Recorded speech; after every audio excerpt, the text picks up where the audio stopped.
Good morning, everyone. I hope you have been enjoying your week so far. I saw some pictures from the teacher caravan yesterday, and it was really exciting to see some of you were able to attend and see Mrs. program, so I hope you guys enjoyed that.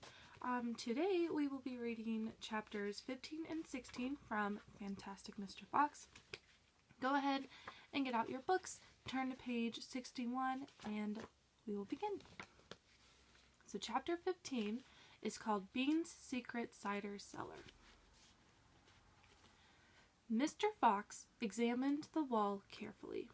He saw that the cement between the bricks was old and crumbly, so he loosened a brick without much trouble and pulled it away. Suddenly, out from the hole where the brick had been, there popped a small, sharp face with whiskers. "Go away," it snapped. "You can't come in here. It's private." "Good Lord," said Badger, "it's Rat." "You saucy beast," said Mr. Fox. "I should have guessed we'd find you down here somewhere." "Go away," shrieked Rat. "Go on, beat it. This is my private pitch." "Shut up," said Mr. Fox. "I will not shut up," shrieked Rat. "This is my place. I got here first." Mr. Fox gave a brilliant smile, flashing his white teeth. "My dear Rat," he said softly, "I am a hungry fellow, and if you don't hop it quickly I shall eat you up in one gulp." That did it. Rat popped back fast out of sight. Mr. Fox laughed and began pulling more bricks out of the wall. When he had made a biggish hole, he crept through it. Badger and the smallest fox followed him in. They found themselves in a vast, damp, gloomy cellar. "This is it!" cried Mr. Fox. "This is what?" said Badger. "The place is empty." "Where are the turkeys?" asked the smallest fox, staring into the gloom. "I thought Bean was a turkey man." "He is a turkey man," said Mr. Fox, "but we're not after turkeys now. We've got plenty of food." "Then what do we need, Dad?" "Take a good look around," said Mr. Fox. "Don't you see anything that interests you?" Badger and the smallest fox peered into the half-darkness. As their eyes became accustomed to the gloom, they began to see what looked like a whole lot of big glass jars standing upon shelves around the walls. They went closer. They were jars. There were hundreds of them, and upon each one was written the word cider. The smallest fox leaped high in the air. "Oh, Dad," he cried out, "look what we found! It's cider!" "Exactly," said Mr. Fox. "Tremendous!" shouted Badger. "Bean's Secret Cider Cellar," said Mr. Fox. "But go carefully, my dears. Don't make a noise. This cellar is right underneath the farmhouse itself." "Cider," said Badger, "is especially good for badgers. We take it as medicine. 1 large glass 3 times a day with meals and another at bedtime." "It will make the feast into a banquet," said Mr. Fox. While they were talking, the smallest fox had sneaked a jar off the shelf and had taken a gulp. "Wow!" he gasped. "Wowee!" You must understand this was not the ordinary weak, fizzy cider one buys in a store. It was the real stuff, a home-brewed, fiery liquor that burned in your throat and boiled in your stomach. "Ah!" gasped the small fox. "This is some cider." "That's quite enough of that," said Mr. Fox, grabbing the jar and putting it to his own lips. He took a tremendous gulp. "It's miraculous," he whispered, fighting for breath. "It's fabulous. It's beautiful." "It's my turn," said Badger, taking the jar and tilting his head well back. The cider gurgled and bubbled down his throat. It's like melted gold, he gasped. Oh, Foxy, it's like drinking sunbeams and rainbows. You're poaching, shrieked Rat. Put that down at once. There'll be none left for me. Rat was perched upon the highest shelf in the cellar, peering out from behind a huge jar. There was a small rubber tube inserted in the neck of the jar, and Rat was using this tube to suck out the cider. You're drunk, said Mr. Fox. Mind your own business, shrieked Rat. And if you great clumsy brutes come messing about in here, we'll all be caught. Get out and leave me to sip my cider in peace. At that moment, they heard a woman's voice calling out in the house above them. Hurry up and get that cider, Mabel, the voice called. You know Mr. Bean doesn't like to be kept waiting, especially when he's been out all night in a tent. The animals froze. They stayed absolutely still. Their ears pricked, their bodies tense. Then they heard the sound of a door being opened. The door was at the top of a flight of stone steps leading down from the house to the cellar. And now someone was starting to come down those steps. All right, so that was the end of chapter 15. We have one more chapter to read, but before we do, we met a new character called Rat. And what I would like you to do is to take a little bit of time to come up with a couple of different character traits for Rat. So maybe go back through the chapter, maybe look at the dialogue, which are the words that Rat spoke. Maybe notice some of the actions that he portrayed, as well as look at some of the pictures at Rat. Focus on his facial features, or just like his facial expression. So let's look on page 66, for example. Here is Rat.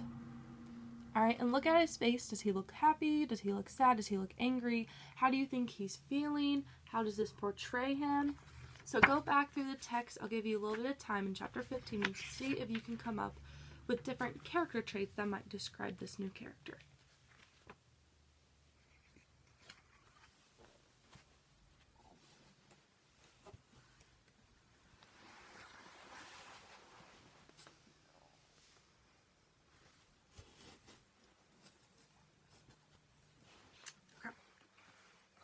I hope you guys have had some time to think about some character traits for the new character Rat.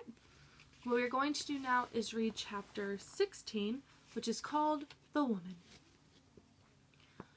Quick, said Mr. Fox, hide! He and Badger and the smallest fox jumped up onto a shelf and crouched behind a row of big cider jars. Peering around the jars, they saw a huge woman coming down into the cellar. At the foot of the steps, the woman paused, looking to right and left. Then she turned and headed straight for the place where Mr. Fox and Badger and the smallest fox were hiding. She stopped right in front of them. The only thing between her and them was a row of cider jars.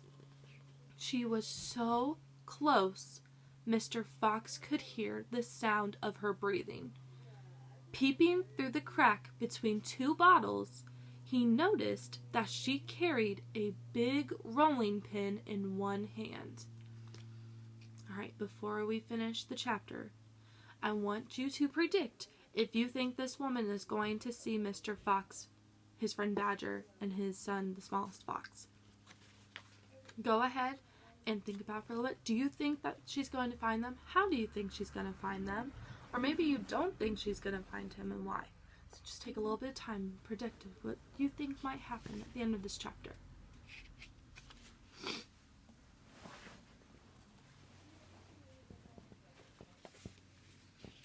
Alright, we're going to go ahead and turn the page and we'll see if your prediction is correct.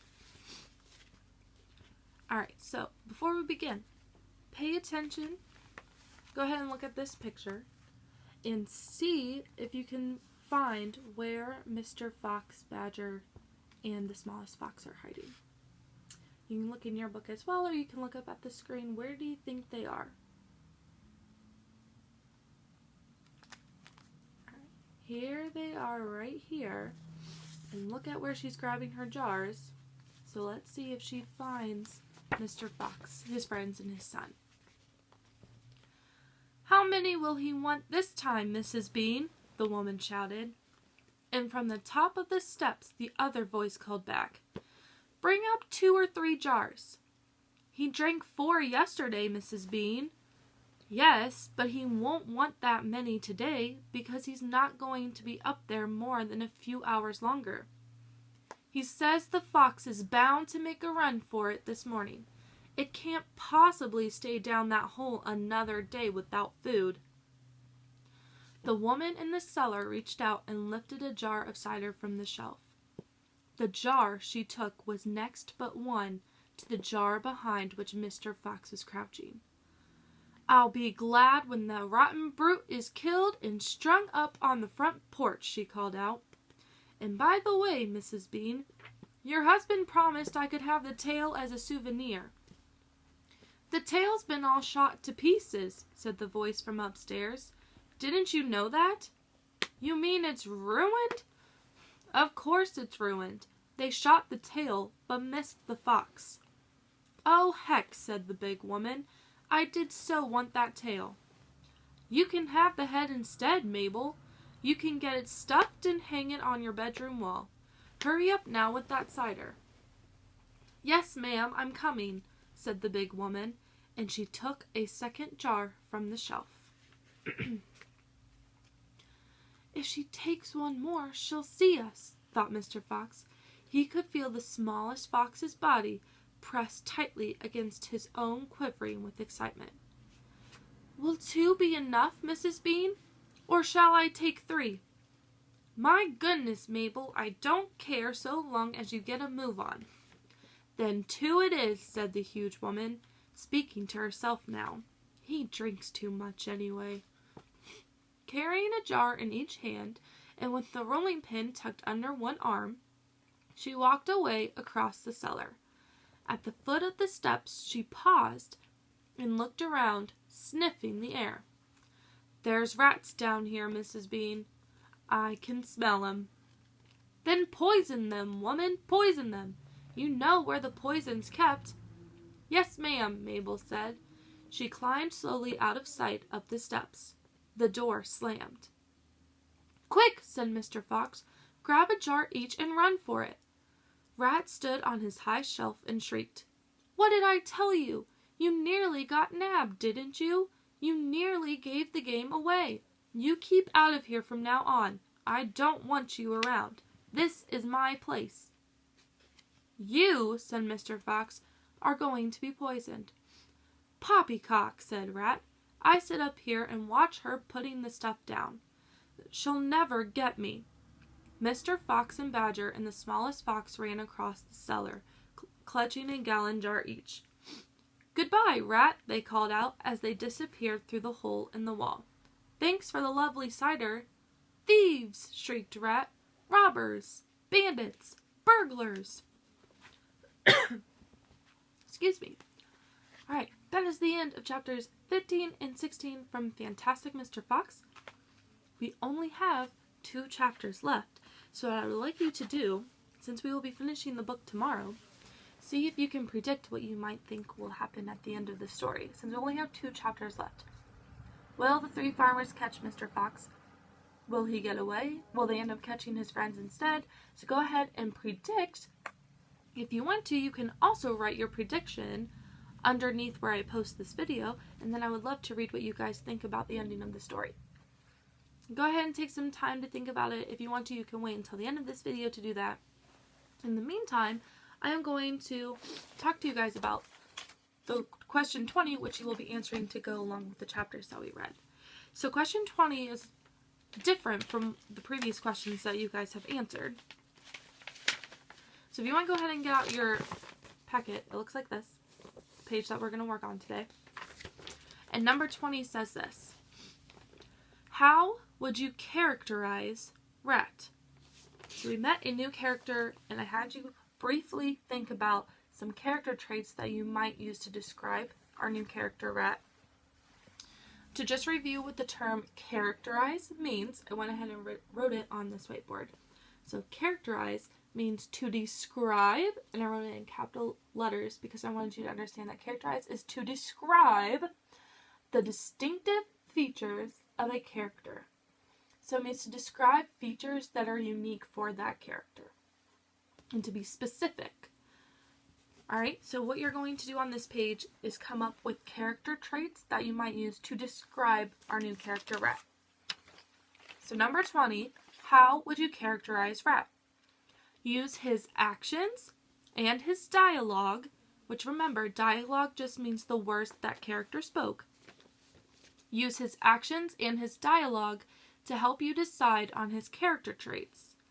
And then after you've used his actions and dialogue to describe the character traits, what other thoughts might you have about Rat?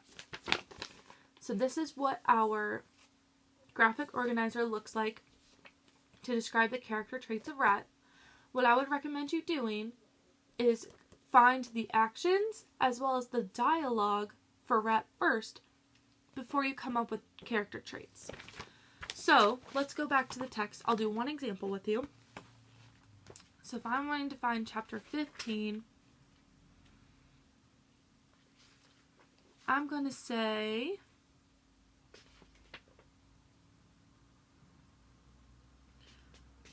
on page 61, which is the beginning of chapter 15, some dialogue from Rat says, "Go away, it snapped, you can't come in here, it's private," or "Go away, go on, beat it, this is my private pitch." Alright, so I would write that as my dialogue.